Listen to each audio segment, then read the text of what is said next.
వికారాబాద్ జిల్లా పరిగి మండలం చిగిరాల్పల్లి గ్రామానికి చెందిన మల్లమ్మ కుటుంబం చిన్న రేకుల టాయిలెట్ గదిలో నివసిస్తున్నారని పత్రికల్లో వచ్చిన వార్తలపై స్పందించిన ముఖ్యమంత్రి రేవంత్ రెడ్డి ఆదేశాల మేరకు Parigi MLA doctor T Rammohan Reddy 5 లక్షల రూపాయలతో ఇందిరమ్మ ఇల్లు నిర్మించి గృహప్రవేశం చేశారు.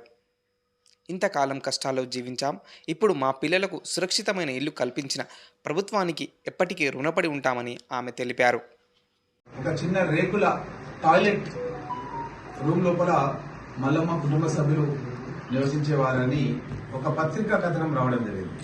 ఆ పత్రికా కథనం చూసి గౌరవ ముఖ్యమంత్రి రేవంత్ రెడ్డి గారు స్పందించి ఈ యొక్క మల్లమ్మకు డైరెక్ట్ గా ఇందిరమ్మ ఇల్లు 5 లక్షల రూపాయలు పెట్టి శాంక్షన్ చేసి ఈ రోజు ఇల్లు మొత్తం కూడా గృహప్రవేశం చేస్తున్నందుకు చాలా సంతోషంగా ఉంది.